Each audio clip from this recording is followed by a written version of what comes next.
Oluwo ò lè manage success bó di president wọn máa lé.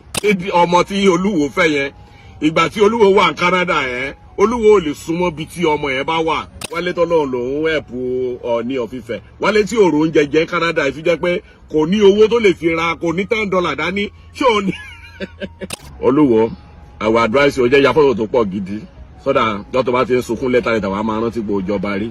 A friend of Wálé told me that Wálé ti dé level de Canada ń gbà yẹn tó jẹ́ pé tó bí bá ń pa tó bá délé ẹ̀ tó bá bu tó bá ní kó má jẹun nulẹ̀ ẹ̀ kó bọ́ sínú toilet kó ṣẹ̀lú toilet tó báyìí kó ní wọnú toilet ẹ̀ kó lọ máa jẹun bẹ̀ Wálé máa wọ bẹ̀ á lọ jẹun bẹ̀ ó lè jẹ oúnjẹ tán kó wá bọ́ síta kó wá máa bú ẹ o. Mr. Oluwo before I say anything at all, you know, there's something that táwọn olóyìnbó máa sọ wọ́n ní pé whoever gods want to destroy, they first of all make him mad. You understand? You first of all go mad when they want to destroy you. You know, a lot of people believe you are mad. Maybe one is a mugboyo, oti mugbo tipẹ́. Igbó máa ń pààyàn mọ́ nǹkan tó bá wà lára èèyàn pé mugbo wọ̀nyẹn kò ní ní nǹkan tó fẹ́ ṣe bí láìpẹ́ ṣe fẹ́ rí nìyẹn because ordinarily Rashidi tẹ bọ̀bọ̀ yẹn tẹ Wálé yẹn kò ayé ò dáa rárá is a failure, a total failure. Kárìbẹ́ kò tí kúrò Canada lè ní understand. In fact wọ́n ti máa dá ọmọ kékeré jọ sí ọ̀dọ̀ ẹ̀ á ti di bàbá Canada kò sí nǹkan tó ń ṣe náà kò is a complete failure. Understand? And it's not possible for him èèyàn tí ò bá ti manage nǹkan kan rí. Even when the success now locates him at the end of the day, there's no way he will still manage that success. He can never manage the success. Oluwo ò lè manage the success bó di president wọn máa lé. I'm telling you. Bí Oluwo, bí Wálé àbí kí náà pé yẹn, bó di president wọn máa lé. Kò lè manage success at all. Kò lè manage level tó bára ẹ̀ yẹn. He can't manage it because a lot of people were come up, but boy, this guy is so poor. For example, Wale Onimoto. Understand? Let me tell you something. Let me tell you how cheap it is to have a car in Canada. Understand? Surely, to buy the Canada leni ko ye to ní papers to buy the Canada leni to ba ma lo bí few months. To bá lò 3 months o lè gba mọ́tò 2025 o lè gba tó bá fẹ́. Car is the cheapest thing téèyàn lè sáré náwó gbà. Understand? It's the cheapest thing. Wálé òní ẹsẹ̀ ló fi ń rìn kiri kò ní tìjú mọ́ sórí ó sọ pé Popsi máa sọ ọkọ máa ní pé tí èèyàn bá ti gbàdúrà kó òun máa kú. Understand? Àmín tí òun bá ti gbàdúrà pé Ọlọ́run má jẹ́ kí n tẹ́ tó bá ti tẹ́ àdúrà pé Ọlọ́run má jẹ́ kí n kú ló máa gbà. Understand? Wálé bó ṣe wà yẹn àdúrà k'Ọlọ́run má jẹ́ kí n kú ló ń gbà kó tó kúrò ní Canada. Àdúrà k'Ọlọ́run má jẹ́ kó ń kú ló ń gbà kó tó kúrò ní Canada. Èèyàn tó bá ti ń gbàdúrà k'Ọlọ́run má ṣá jẹ́ kí n kú kò sírú ẹ̀gbin kò sírú ìwọ̀sí tí ò lè gbà mọ́ra ó máa gba gbogbo ẹ̀gbin àti kò sí èébú tí ẹ lè bú Wálé Olúwo láyéláyé tó fẹ́ affect ẹ̀ tó fẹ́ kò stop ẹ̀ kò stop ẹ̀.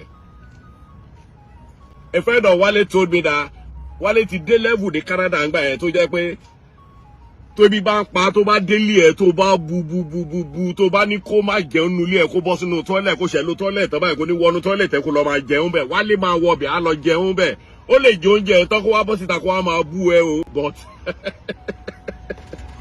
ibi tí ayé ẹ ti bàjẹ́ dé nìyẹn tó ti finish dé kẹ́ lè mọ̀ pé irú ẹni bẹ́ẹ̀ yẹn kò sí kankan tó lè ṣe fún ó ti rí rẹ̀ bí failure. Ó ti rí pé he's just struggling to survive. Èèyàn tó wá ti ń struggle pé kó ṣáà survive kó má ṣáà kú tó wá ti rí nǹkan jẹ kó ṣáà rí little change nǹkan sápò tó lè fi gan bọ́ọ̀sì di anywhere. That is the only thing tí Wálé ń rò ní ayé ẹ̀. eléyìí tó lóun ná kí àìmọye 419 àìmọye àwọn tó gbogbo èèyàn tó ń ṣe fraud náà lòun lówó ni orí ẹ̀ ò jẹ́ kó lówó nídìí fraud tó ń ṣe. I'm not against anybody that do fraud. Life oníkálukú ń rí tó bá wù ni. Me, I cannot do it though. Anybody tó bá ń ṣe, I don't against anybody. I see people doing it. That is their luck. Tó bá ti rí wọn mú Ọlọ́run ṣe àwọn òyìnbó náà lọ ń jí gbogbo property wa ńbẹ̀ yẹn. So táwọn náà bá rí jí ní báyìí, good luck to them. But òun ò rí ṣe ń díẹ̀. You know? What I just want to eléyìí tó kàn ó kàn gbogbo wọn tí Wálé ń ṣe yìí ẹ understand. Gbogbo wọn tó ń ṣe kò yé yín. He cannot manage the situation he found himself. He can never manage it. Ó máa pé máa ṣe nìyẹn tó tán máa fi yọ kúrò ibi tó wà yẹn. Kò lè manage condition tó bá rẹ̀ yẹn. Láíláí ó máa kọlu gi kọlu ọ̀pẹ kọlu gbogbo nǹkan kiri. Wálé tọ́lọ́run lòun ẹ̀pù Ọọ̀ni of Ifẹ̀. Wálé tí òrò oúnjẹ jẹ Canada ìfi jẹ́ pé kò ní owó tó lè fi ra kò ní $10 dání. Ṣé ò ní ṣé ò ló ní influence tí ọ̀jájá máa lọ bá pé wá help mi kí n fi ṣe kíní. Now I just want to talk about that ọmọ Canada yẹn. Understand? In fairness, you know, I met some of our friends, understand, and they were so disappointed about Nigeria, about Africa generally. Let me tell you something, we're in Canada here, there are a lot of Canadians here that are really interested in coming to Africa, actually Nigeria. They want to come back to their roots. A lot of people have even told me, my friend, I said, they just want to step their leg on the ground of Africa. Kan tó kú, wọ́n ṣàfẹ́ kí ẹsẹ̀ wọn kan ilẹ̀ Africa kan tó kú pé wọ́n raise owó pọ́n fẹ́ lọ sí Africa. About 16 of them, they are raising money. Wọ́n bẹ̀ mí pé kí n jọ kí n mú wọn pé ká jọ lọ, wọ́n fẹ́ lọ Ghana, wọ́n fẹ́ lọ Sierra Leone, wọ́n fẹ́ lọ sí Nigeria. You know, there are a lot of people like that who really want to go back to their roots. They just want to see what is happening in Africa because of impression táwọn Western world ń fáwọn èèyàn ní Africa is à ń jẹ́ kó realize pé kò rí bẹ́ẹ̀. But Wálé yìí wà ní ara àwọn olórí burúkú èèyàn tí wọ́n ń ba àwọn Nàìjíríà jẹ́, tí wọ́n ń ba Africans jẹ́ lọ́dọ̀ àwọn Caribbean wọ̀nyí tó jẹ́ pé wọ́n rí Africa as their roots. Ìgbà tí lady yẹn ṣẹ́rí lady yẹn, I understand, bó ṣe meet Wálé ordinarily, that girl, she's a posh girl tó jẹ́ pé ordinarily, lady ọmọ tí Olúwo fẹ́ yẹn, ìgbà tí Olúwo wà ní Canada yẹn, Oluwo lè súnmọ́ bí tí ọmọ yẹn bá wà láyé Oluwo lè súnmọ́ ibi tí ọmọ yẹn bá wà. I met some of our friends last year. You know, ọmọ yẹn she's in the corporate world, she lives in a condo. Wálé ò lè rent yàrá ẹyọ kan sí apartment ní outskirts Toronto.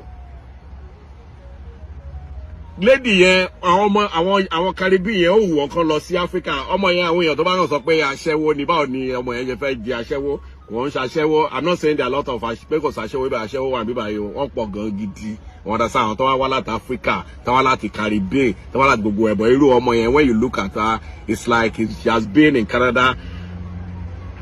Bóyá ibi iná máa bí sí. Understand? According to our friend, wọ́n ní pé bíbá yìí náà bí sí. Àwọn ọmọ tán bá bí sí báyìí gbàgbé má kọ̀rọ̀ aṣẹ́wó mọ́ wọn. Aṣẹ́wó bá wo. Kí náà fẹ́ máa fi aṣẹ́wó fún? When they go to school, they graduate, they get good job. Àmọ́lọ́mọ obìnrin sìn ọkàn mi balẹ̀ gidi. Tó bá ṣe tán school, ó máa lọ wáṣẹ́. Kò sí olórí burúkú commissioner kan àbí olórí burúkú government officer kan tó bá ní òun fẹ́ bá sùn kóun tó fún níṣẹ́ kò lè ṣẹlẹ̀ nílùú òyìnbó. Ẹ gbàgbé gbogbo ẹ̀. Bẹ́ẹ̀ fi ń gbàdúrà rẹ̀ ká jẹ́ kí Nàìjíríà dá nìyẹn kẹ́ yé vote àwọn olórí burúkú, tí wọ́n vote àwọn èèyàn gidi. Nàìjíríà náà máa dàbí bí ìlú ìṣèrí ń sìn. Understand? Ọmọ yẹn ó lọ ó exploit ń tiẹ̀ ní òun fẹ́ lọ wo bí Africa ṣeré ó tẹ̀lé ọ̀rẹ́ ẹ̀ lọ ó rí Olúwo chance ẹ̀. Ó rí Olúwo ó believe pé Olúwo is just like ó believe pé Olúwo pé ara level àwọn Ẹlẹ́gùṣì yẹn ló fi Olúwo sí tó fi tẹ̀lé. Understand? And along the line, if you look at the girl, you know that she's the kind of girl tó jẹ́ pé ó wù kó jókòó sí Africa, ó wù kó farabalẹ̀ sí Africa. Inú ẹ̀ dùn pé ó wà ní Africa, pé ó tún jẹ́ olórí. She's so proud about it. And whoever that is calling that girl and aṣẹ́wó that everybody had to check out today, how can you be calling that kind of a girl aṣẹ́wó? Èèyàn tó sọ pé the second day tó lọ bá Olúwo, òun rí Olúwo nílé kò ní kankan kò ní kọ́bọ̀. Ṣé pé ẹ̀yin tẹ́ ń ṣaṣẹ́wó, most of you tẹ́ ń complain aṣẹ́wó nìyí náà. Aṣẹ́wó nìyí. Ṣé lè rí Olúwo ní condition tó lóun bá Olúwo yẹn tẹ́ jẹ́ aṣẹ́wó kẹ́ dúró tì.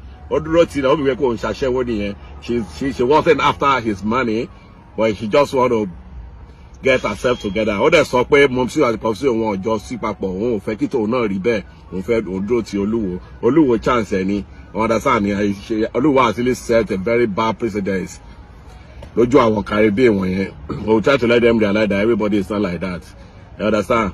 Oluwo, I will advise you, jẹ́ ya photo tó pọ̀ gidi, so that lọ́tọ̀ bá ti ń sunkún later wàá máa rántí pé ó jọba rí. Ó bọ́ lọ́wọ́ ẹ̀.